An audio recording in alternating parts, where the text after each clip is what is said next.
Assalamualaikum warahmatullahi wabarakatuh. Perkenalkan, nama saya Afifah Zulaika dengan NPM 2408260199. Di sini saya akan menjelaskan tentang materi blok gastrointestinal, hepatobiliar, and pankreas. Baik, materi yang saya ambil dari blog ini yaitu tentang Irritable Bowel Syndrome atau IBS, di mana definisi IBS adalah gangguan fungsional saluran cerna kronik yang ditandai oleh nyeri atau rasa tidak nyaman pada abdomen, yang berhubungan dengan perubahan pola buang air besar tanpa ditemukan kelainan struktural atau biokimia yang dapat menjelaskan gejala tersebut. Selanjutnya, terdapat epidemiologi IBS, di mana IBS merupakan salah satu gangguan gastrointestinal fungsional yang paling sering dijumpai. Prevalensi IBS di dunia berkisar antara 5-15% populasi dewasa. Penyakit ini lebih sering ditemukan pada perempuan dan biasanya mulai muncul pada usia muda hingga dewasa awal.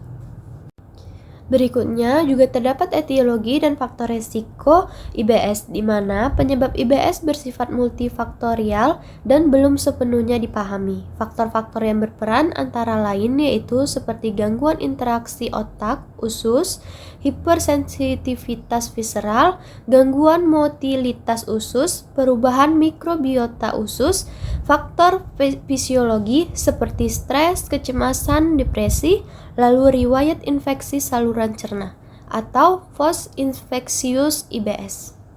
Selanjutnya, terdapat patofisiologi IBS, di mana patofisiologi IBS melibatkan interaksi kompleks antara sistem saraf pusat, sistem saraf enterik, dan saluran cerna. Mekanisme utama meliputi yaitu hipersensitivitas visceral, peningkatan respon nyeri terhadap distensi usus normal. Yang kedua, gangguan motilitas usus, percepatan atau perlambatan transit usus yang menyebabkan diare atau konstipasi. Yang ketiga, disfungsi good brain axis, gangguan regulasi saraf dan hormonal antara otak dan usus.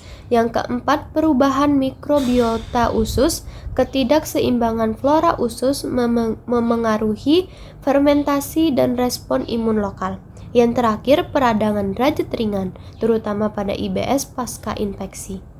Selanjutnya, terdapat manifestasi klinis IBS, di mana gejala IBS bersifat kronik dan berulang, yaitu meliputi nyeri atau kram abdomen sering berkurang setelah defeksi. Yang kedua, perubahan frekuensi buang air besar. Yang ketiga, perubahan konsistensi feses. Yang keempat, perut kembung dan rasa penuh. Yang kelima, mukus pada feses atau tanpa darah. Juga terdapat klasifikasi IBS atau berdasarkan konsistensi feses. Yang pertama, IBSD dominan diare, yang kedua IBSC dominan konstipasi, yang ketiga IBSM campuran diare dan konstipasi, yang kelima IBSU tidak terklasifikasi. Juga terdapat kriteria diagnosis, di mana diagnosis IBS ditegakkan secara klinis menggunakan kriteria Rome 4, yaitu nyeri abdomen berulang rata-rata minimal 1 hari per minggu dalam 3 bulan terakhir, yang berhubungan dengan lebih dari 2 dari, yaitu berkaitan dengan defekasi, yang kedua perubahan frekuensi buang air besar, dan yang terakhir perubahan bentuk konsistensi feses. Gejala harus dimulai setidaknya 6 bulan sebelum diagnosis.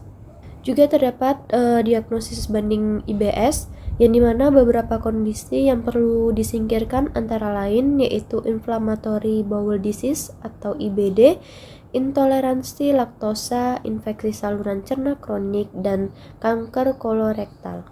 Dan juga terdapat tanda bahaya seperti penurunan berat badan tidak disengaja, perdarahan saluran cerna, anemia, demam, dan riwayat kanker kolorektal dalam keluarga. Selanjutnya, pemeriksaan penunjang IBS. Pada IBS tanpa tanda bahaya, pemeriksaan penunjang biasanya terbatas.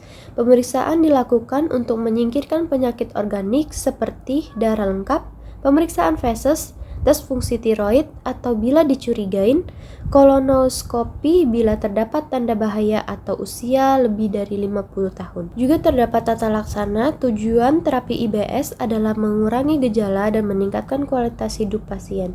Yang pertama yaitu ada edukasi dan modifikasi gaya hidup, yang dimana edukasi mengenai sifat fungsional dan kronik IBS, manajemen stres, aktivitas fisik teratur, pola makan teratur. Yang kedua, terapi diet. Diet rendah, menghindari makanan pemicu atau kafein, makanan berlemak dan gas, peningkatan asupan serat atau terutama pada IBSC. Yang ketiga, terapi farmakologinya, yaitu ada antispasmodik atau misalnya hiosin, laksatif atau IBSC, antidiare, IBSD, probiotik, dan antidepresan dosis rendah atau TCA atau SSRI. Mana prognosisnya, IBS tidak meningkatkan mortalitas dan tidak menyebabkan komplikasi organik berat. Namun, IBS dapat berdampak signifikan terhadap kualitas hidup pasien. Gejala bersifat fluktuatif dan dapat membaik dengan terapi yang tepat.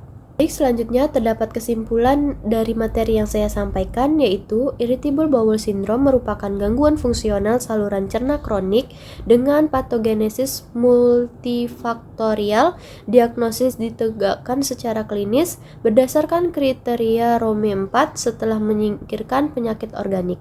Penata laksanaannya bersifat individual, berfokus pada edukasi, modifikasi gaya hidup, dan terapi simptomatik. Baik, mungkin segitu saja materi yang dapat saya sampaikan. Jika ada kesalahan saya mohon maaf, dan terima kasih. Wassalamualaikum warahmatullahi wabarakatuh.